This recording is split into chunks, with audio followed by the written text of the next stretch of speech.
Yo guys, what's up? We're back here with another video. I hope you guys enjoyed the last one. I got some pretty good feedback on it, so I'm really hyped to continue filming everything and going forward. So this video, I got a bunch of parts. We're not everything's just gonna get installed. A lot of it is for the engine. Some of the stuff for the engine didn't come yet, so I'm still waiting on that stuff. But we have a good amount of stuff that we're gonna go through. There's multiple boxes with multiple boxes. It's box inception over here, and it's all for stuff going in here and stuff throughout there. So I'm gonna unbox all this stuff. We'll kind of go through it, see what I got, see what kind of cool stuff, and then we'll talk about quick before I do that what's gonna happen today on this. The plan is initially to go through underneath the car and where the stock fuel lines run down the channel right there and all that stuff. Remove all that because we have new line that we're gonna run. And then also, I want to cut out the trunk. We have the radiator sitting over there, one of those boxes, and we're going to cut out, just going to place it in, make sure like fittings properly, see what we need to do to mount it, and then we're going to cut out, like I said, I changed it at the end of the video. I'm going to leave the frame rails. I'm just going to basically cut out this bottom bucket. So that's what we're going to do. And then my dad went to Harbor Freight to get a window remover, like a little tool that sticks through, and then you have to like remove the whole seal. So we'll probably end up just shattering this thing everywhere, having to clean it up, but we'll work from there. And yeah, we got some stuff going on. So I'm gonna unbox all this stuff and then we'll go through it. So I was just eating my burrito real quick, and I looked in my seat, and there's a cat. I don't own a cat, but this is a friendly neighbor cat. His name, I don't know, his name's Tiger. He's very nice. I have no clue how he got in the garage, but hello. Meow. All right, so I put a lot of the stuff up here. It's not. I wish I would use that table, but that table's a mess. 2J stuff, we got kind of a mess going on. But let's start from over this side. So first thing, I have some Condor engine and tranny mounts that I'm gonna pop in. The next thing, which is one of these sick, it's made by Arc Auto Controls. It's this cool, just whole like dash panel that is all in one. I mean, first of all, this panel looks sick. It's really nice. The whole thing isn't that expensive. I think it's like around like $350, maybe a little bit more. But then it comes with a complete old module. Everything's one wire, right? You just wire your one wire what you need into here. Built-in fuses, everything. I mean, it's a really sick piece. I don't even know 100% if I have time to install it right away because I already have an ignition panel in, but it's just it's really cool. So we got that.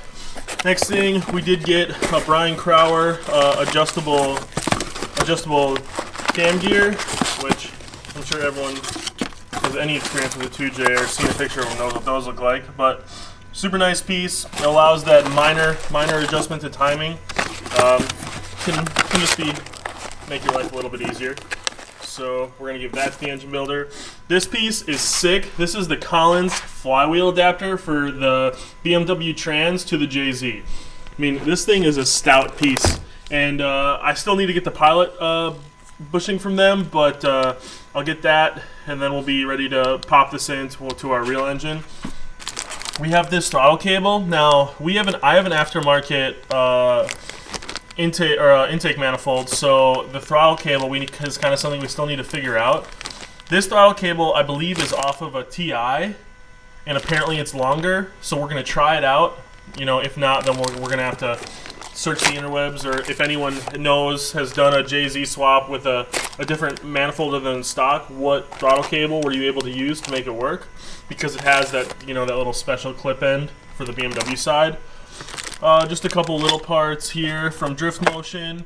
We do have all brand new 6 Denso, like these are what factory Toyota stuff is, non-VVTi ignition coils. These are just better to run. Apparently the VVTi ones are batch fire, and that's not what we're rocking with, so that's not really what our tuner wants and everything, so we're going to run these. Recommended by like National Speed to run the factory Toyota. The Denso are the factory Toyota, just labeled Denso, or AEM smart coils, which are expensive by the way, but they're sick. This thing is like one of the most exciting things. It's the AEM, the CD5L, their digital dash display, which integrates with the AEM Infinity. You know, it can display everything, pop up red when I need to stop, all that kind of stuff, which goes along with the AEM Infinity right down there. This is the one for that works with our 2J. It isn't the newest one, but it doesn't need it unless we're going to run 12 injectors, so which we're not going to if we're building a drag car maybe. This little box right here, this is actually to fix the BMW.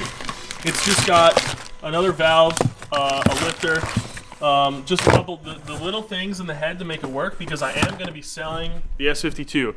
The S52 is at the engine builder, so and they already honed the block, everything. Everything's ready for new pistons. So I basically have the complete S52, stock crank, which is a forged grade crank. The block is all cleaned up, already re-honed, everything ready to be put back together, just pistons. Still has Eagle H-beam rods, still has the head with all of the Supertech valve guides, all the valves, everything's ready to go. The problems have been fixed. It's got brand new, as it only has one season on the brand new S52 cams.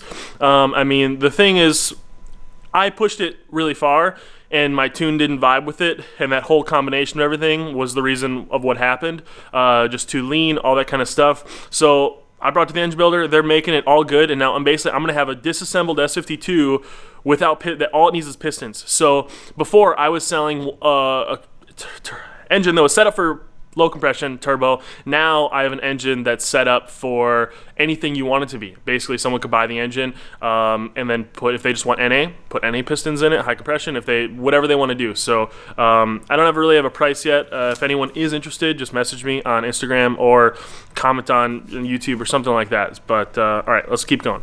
We got Manly H-Tough rods. These things are stout. They're all boxed up, and there's boxes inside of boxes in this, so I'm not going to take it fully apart, but they're sick. This is what's going to go inside of our engine, along with CP curler rods, some BC 272 cams. We're doing some cool stuff, and I'm really excited to have these bad boys. This box is pretty cool. This goes along with kind of what we're doing today, as far as this is our inline water pump. Now, recommended by Rad Dan was a better one, of course, but it was about double the price. This thing is a super stout piece, sold at Summit. I mean, it's honestly really nice. This is 50 gallons an hour. The one that Rad Dan recommended to my pops was 55. So I'm really hoping this thing will do the job. And we're running all -16 hose and line back to the rear mount. So, hopefully that'll give us the flow that we need. And moving on over, this stuff is we some V-band clamps right here. Then we have a little bit of an adapter right there because my turbo is T3, the manifold is T4, so we do have an adapter that basically goes to the smaller turbo. It'll just basically be like a spacer. We got two fittings. These are for the radiator, which is right here, which is pretty sick, by the way. Way stouter than anything we were running before. It's got both inlet and outlet on one side. This is a 3-core double pass. We're going to be able to just put our AN fittings in it and run it out, and then run a little overflow, which I'm getting a Chase Bays overflow off this. And hopefully this thing will do what we needed it to do. We'll hopefully get this mounted up today. All right, another little thing. We have an excessive manufacturing transmission cross base. So it's just a lot stouter than the other one and looks nice and all that fun stuff. A bunch of fittings, a bunch of vibrant fittings, tons of P-clamps. Like, we're talking all the P-clamps in the world to be able to run all my fuel and coolant lines. So, a bunch of that stuff. I am going to be making my own intercooler piping, so we did buy a vibrant bead roller, which is going to be sick to use and a huge tool for us to be making our own charge piping. A couple more things in this box, like the relay for that water pump, just some other, I think there's a few other fittings in the bottom of here. But this is boxes I'm super excited to go through. I'm going to actually unbox this one, and we'll go through this stuff separately. I ran out of room, so. Alright, so this is our package from Deechworks, which I'm super hyped about. That now, I kind of said in the last video that we are a dealer. They're a super cool company that we're kind of, working with this year. That they make a lot of cool stuff. I mean, they started in fuel pumps, fuel pumps, injectors, and then, you know, in line and everything. And then they kind of jumped into the whole fitting side of things. You know, they have really nice filters, fuel pressure regulators. They have everything from A to B to get your fueling system done. And that's exactly what this is right here. This is our new fuel system for the E36 with the 2J. So, you know, we have hit a crazy amount, extras, assortment of fittings. You know, we really kind of went all out on this just in case we need to make something up. We do have two non-PFT lines. This is for, if any of you E36 guys know, when you have your pump in your car, you have this little barb fitting right here. We're just going to use a short section of this line to basically go from here and then to an AN line, then to the proper line that we do have from Dishworks, which is super nice quality.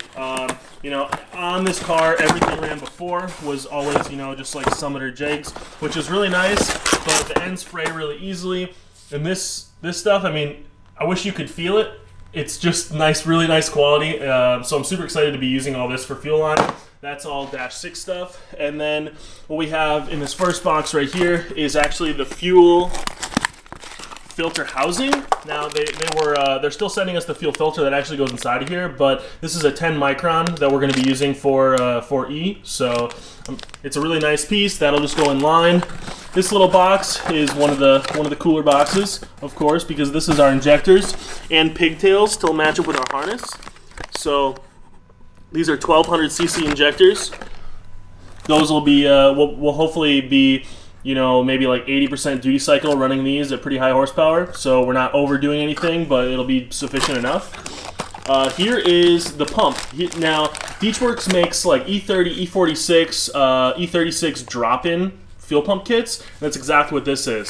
So this is a big dog pump. This is a 400, and then they have, you know, this little kit that this is basically everything that's underneath here in the stock area, just all brand new. So it literally is a drop-in kit for a BMW. Makes our life super easy, you know. But one thing I do have to do with this is I do have to run thicker gauge line from my, you know, basically fuse panel to there, because I don't think there's thick enough wire to power this properly. So we do have to do that. And then in this last box here, we got the fuel pressure regulator, you know, which has a bunch of ins and outs. I mean, this thing, everything's just nice. I mean, I like my bay to look nice. Everything that I have to do is nice. So Dishworks really hooks it up.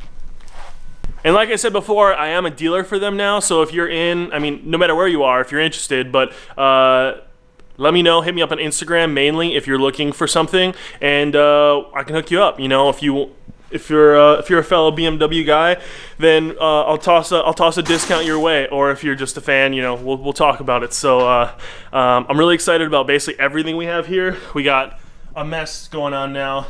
Parts, boxes of parts, TIG welder, because we're gonna be making all of our own stuff. I already have plasma, and then we just have our Hobart 140, which is a sick welder, by the way. And then this is the box of radiator. Not even our 2J, not our 2J parts. All of our fueling in a car that drastically needs heavy work before this thing's gonna be shredding again. But that's what we're gonna start today. Like I said, we're gonna tear off all the fuel lines, cut the trunk open, mount this radiator, work from there. So I took out all the line and the filter and the pressure regulator from underneath. So now all that's left here is just the brake line that go front and rear, and then an empty channel. So everything's out of the way. Now the next thing, now that all the fuel stuff out, is cut the trunk. But before we do that, we're gonna pull the windshield out. So I'm gonna see if I can do this without breaking it. There's this tool, which looks definitely like braking, and then this tool, which potentially not, where you stick the stick through and cut the seal with the wire. So this is what we're gonna try. And then over here, my pops has cleaned off this table, and he's Dishworks has a guide on their website how to install the pump. So that's what he's kind of going through now, is replacing the original Walbro 250 pump that we had in there with the new Dishworks 400.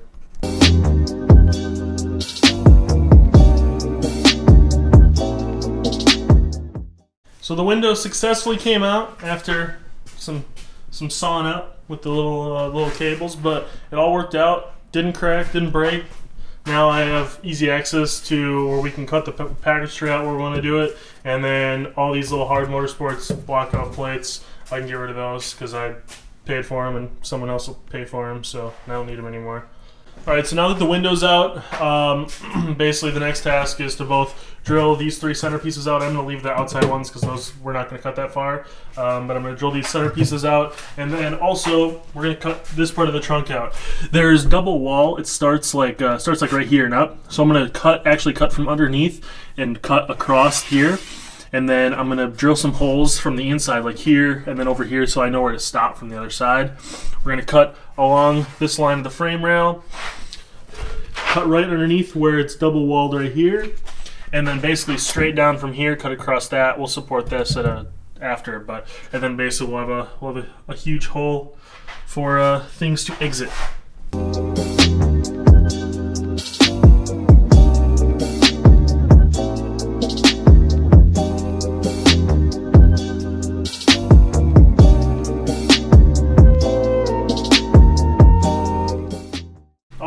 So we got the whole trunk cut out where I was going. Everything looks pretty good. I ground it all down. You know, we're not doing the full back half because we just don't have time. I haven't wrecked the rear yet. Maybe I'll just wait till I smash the rear into something. But this will be enough for the rear mount radiator, and then we're not hurting anything future like fuel cell or anything like that. This isn't affecting any of that. So now what the next step is what I did over here is I took my radiator out of the stuff and I traced it. So now I have a cardboard radiator, which is it's obviously close to the size. It's not perfect, but this will allow me to position this inside the trunk, get an idea of where it's going to go, what I need to cut in the package tray. So what I'm going to do next is mark the center on the radiator, and then it's the center of this, but basically I'm still going to put a line underneath the package tray. So I'm going to center this up and then make marks in the package tray depending on how deep and how wide, so I can trace out my mark in here for what I got to cut out. And then that's a good start because that box is going to be the box for the shroud that comes up and meets with the polycarb rear window from Condor. So that's kind of like the next step. My pops has been doing he got this complete. He got this whole the whole pump in. It wasn't too bad. Basically, the only modification you need to make is that the existing plastic cup where the old pump slides into, you basically have to cut it and then you hose clamp it in. So now the pump's not going anywhere. It's just bigger in diameter of everything of that one. So that's the only modification you need to make. And then here's the non-PFT line that goes into here, and then right into one of the new Deechworks titanium fittings. So unfortunately, the air compressor decided to turn on. So yeah, it goes right into one of the new fittings, and then that'll run up all the way underneath the car. We also got the new excessive motor mounts bolted on to the mock-up 2J.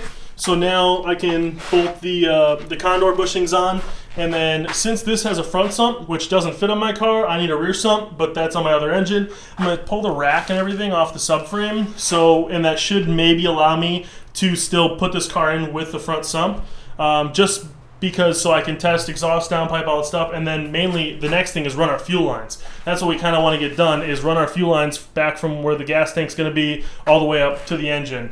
The gas tank is sitting outside right now. In this thing, he's got the little deal like before, the non-PFT line and this is just a barb to -6 AN, which it'll be really nice, easily to disconnect. I still need to clean this up. There's still a little bit of gas in it, so I need to make sure I get all that out. And then once I'm done with fab in the rear end, then I'll put the gas tank back in. So the priority is to basically get the fab done in the rear end, which is, as of now, is cut the package tray out for where I need the radiator, and then make the mounts to mount the radiator, and I'll probably just use some angle so it's structural.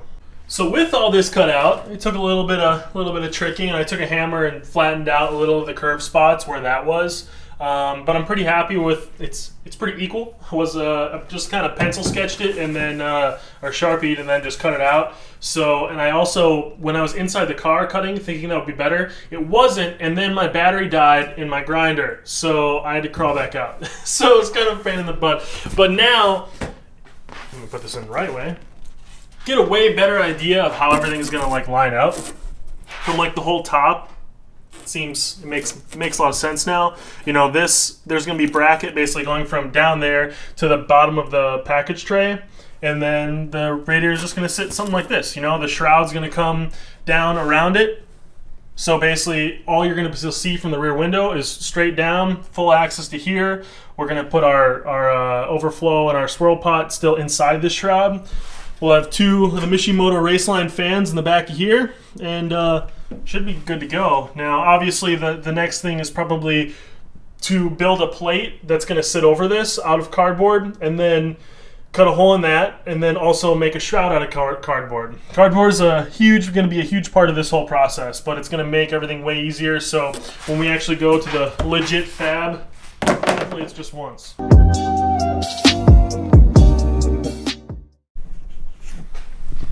So as you saw, we got the 2J in.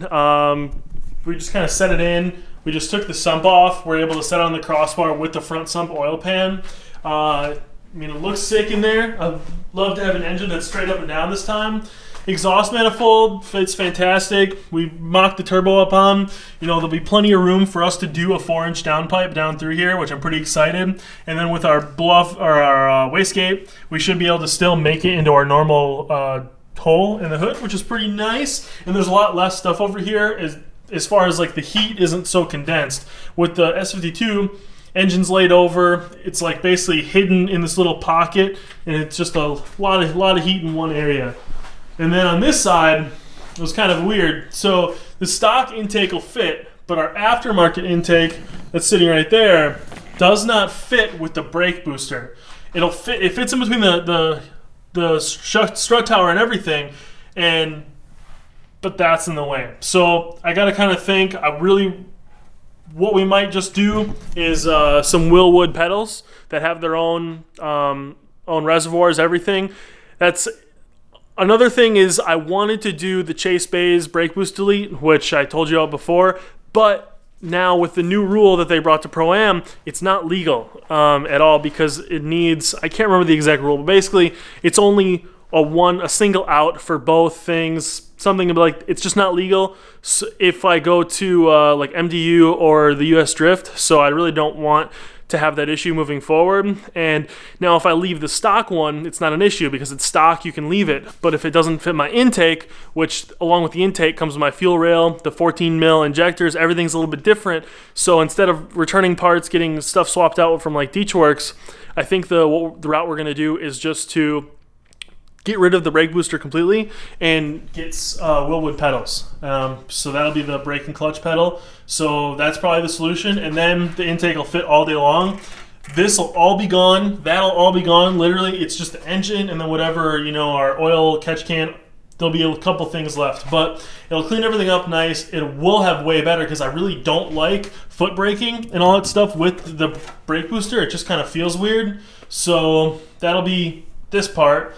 Moving on back to what I was working on before. Now I did build a shroud out of cardboard. I had it all sitting in here, and then I was just, we test fit the radiator here, and I wasn't happy with how wide everything was. I wanted more depth to everything. I wanted more room for air to get in. So I changed it the first time, changed it the second time. The third and final change, hopefully, is basically I'm just going to have a half window. So I am going to run basically a window from here all across, nothing else down.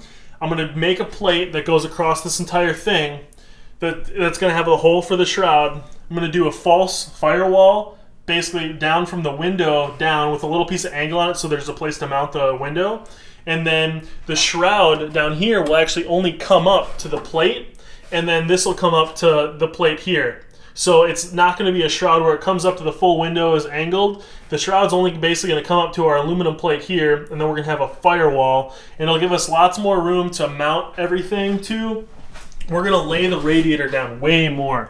Now before we were kind of thinking about still using the top fill that's in it.